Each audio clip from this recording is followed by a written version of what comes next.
अस्सलाम वालेकुम व्यूअर्स। आज मैं सब्ज़ियों का अचार डालने लगी हूँ, जो कि मैं आपसे शेयर कर रही हूँ कि मैं कैसे बनाऊँगी। इसके लिए मैंने लीमू लिए हैं 150 ग्राम, 150 ग्राम गाजरें ली हैं, हरी मिर्च ली है मैंने तकरीबन 80 ग्राम और साबुत लाल मिर्च ली है 80 ग्राम और लहसुन लिया है 50 ग्राम के करीब।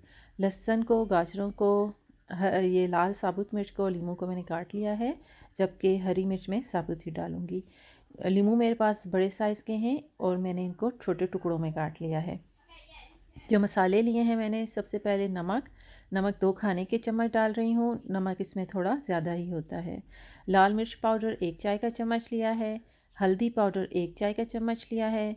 इसमें सौंफ के बीज जो हैं वो मैं लिए 1 चाय का चम्मच। कलौंजी ली है 1 चाय का चम्मच। मेथी दाना 1 चाय का चम्मच। यहाँ पे ये मेरे पास है मस्टर्ड सीड 1 चाय का चम्मच, कुटा हुआ धनिया 1 चाय का चम्मच, काली मिर्च 1 चाय का चम्मच और सफ़ेद ज़ीरा 1 चाय का चम्मच। इसके अलावा ये मेरे पास आधा लीटर के करीब तेल है सरसों का। तेल को गरम कर लेना है। तेल को बहुत तेज़ गरम और या बिल्कुल ठंडा नहीं डालना, दरमियानी हीट होनी चाहिए इसकी। इसके बाद एक बर्तन में मैं ले रही हूँ तमाम सब्ज़ियाँ और मसाले। इनको शामिल करके बहुत ही अच्छी तरह से मिक्स कर लेना है। ये तमाम जो सब्ज़ियाँ मैं इस्तेमाल कर रही हूँ, इनका वज़न सारा कुल मिला के तकरीबन आधा किलो के करीब है और जब अचार तैयार होगा तो वो थोड़ा आधा किलो से थोड़ा ऊपर ही होगा, क्योंकि इसमें मसाले और ऑयल भी जाएगा। और इसमें एक चीज़ और है कि मैं ये अचार बिल्कुल सिंपल तरीके से बना रही हूँ। इसमें कई लोग होते हैं मसालों को रोस्ट करके ऐड करते हैं और कई लोग सब्ज़ियों को धूप लगा के सुखाने के बाद अचार बनाते हैं। तो मैंने ऐसा कुछ भी नहीं किया, बल्कि मैंने सब सब्ज़ियाँ धो के काट ली हैं और मसाले जो मैंने लिए हैं वो इसी तरह से ऐड कर रही हूँ। मैंने इनको रोस्ट भी नहीं किया। और एक और चीज़ ये है कि ज़रूरी नहीं है कि आप यही सब्ज़ियाँ डालें। आपको जो चीज़ पसंद है वो आप इसमें ऐड कर सकते हैं और जो चीज़ आपको इसमें पसंद नहीं है वो आप उसको छोड़ भी सकते हैं। जब तक सब्ज़ियाँ मैंने मिक्स की हैं, ऑयल मैंने गरम होने के लिए रख दिया था। नीम गरम ऑयल डालना है इसमें और बहुत तेज़ गरम या ठंडा ऑयल नहीं डालना। ऑयल डालने के बाद इसको बहुत अच्छी तरह से दोबारा मिक्स करना है। जब तेल गरम हो रहा है तो उस वक्त इसको इतना गरम नहीं करना कि इसमें एक उबाल आ जाए, बल्कि आपने जैसे ही इसके ऊपर हल्की सी हीट आना शुरू हो या आपको धुआं नज़र आए तो चूल्हा बंद कर देना है और फिर इसको ठंडा होने देना है। उस वक्त तक ठंडा करना है जब तक कि ये नीम गरम रह जाए। जब सब कुछ अच्छी तरह से मिक्स हो जाए तो अगर तो आपके पास मर्तबान है तो इसको मर्तबान में डाल के कवर करके और धूप में छोड़ें। हर रोज़ इसको धूप लगवाएं और इसको सुबह और शाम एक दफ़ा चम्मच चला लें। मेरे पास मर्तबान तो नहीं है, इसलिए मैं इसको किसी ढक्कन वाली डिश में डाल के पकने के लिए छोड़ूंगी। अब ये तकरीबन 2 वीक गुज़र चुके हैं।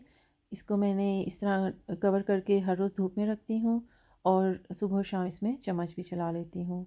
तो ये सब्ज़ियों का तकरीबन रंग चेंज हो चुका है और ये तकरीबन 50% तक गल भी चुकी हैं। लेकिन अभी जो है इसमें काफ़ी टाइम और लगेगा। लीमू जो मैंने बड़े वाले लिए थे उनका छिलका भी मोटा था, तो इसको भी पकने में काफ़ी टाइम लगेगा, इनको गलने में। तो अगर आपके पास लीमू जो छोटे वाले इस्तेमाल कर रहे हैं तो उनका छिलका भी पतला होता है, तो वह जल्दी गलेंगे। इसको अच्छी तरह मिक्स करके फिर से कवर करके धूप में छोड़ देना है।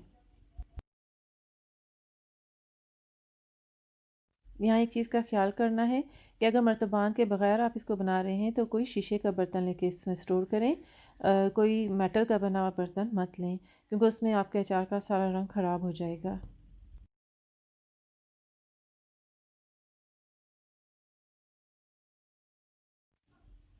ये देखें, अब इस अचार को पकते हुए 1 महीना गुज़र गया और ये बहुत अच्छी तरह हर चीज़ गल के तैयार हो चुकी है। मसाला बिल्कुल सब्ज़ियों में मिक्स हो चुका है और शक्ल भी देखने में बहुत ही अच्छी लग रही है और खुशबू बिल्कुल ऐसी जैसे हम बाज़ार से अचार ख़रीदते हैं वैसी आ रही है।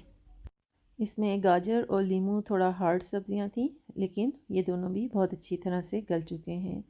अब ये है कि अब अचार तैयार हो चुका है। इसको स्टोर करना है, किसी भी शीशे के जार में इसको स्टोर कर सकते हैं आप। मैंने भी एक शीशे का जार लिया है और इसको मैं उसमें ट्रांसफ़र करने लगी हूँ।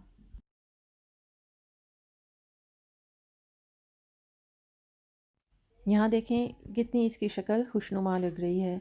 मसाले और सब्ज़ियाँ किस तरह से यकजान हो गए हैं और बिल्कुल ऐसे लग रहा है जैसे ये बाज़ार का बना हुआ है। इसका टेस्ट भी बिल्कुल ही वैसा है। ये इस तरह का कोई भी जार ले लें, इसमें अचार जो है काफ़ी अरसे तक महफूज रहेगा।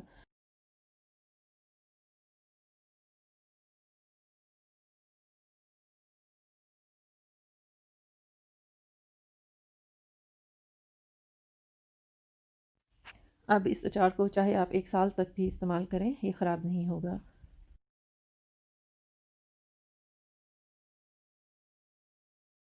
ये थी मेरी आज की वीडियो। उम्मीद है कि आपको पसंद आएगी। अगर आपको मेरी वीडियो अच्छी लगे तो प्लीज़ इसको लाइक कीजिएगा और इसको शेयर करें। मेरे चैनल को सब्सक्राइब करना मत भूलिएगा और मेरी वीडियो देखने के लिए बहुत शुक्रिया। आज तक के लिए इतना ही। अगली वीडियो तक के लिए इजाज़त दीजिए। अल्लाह हाफ़िज़।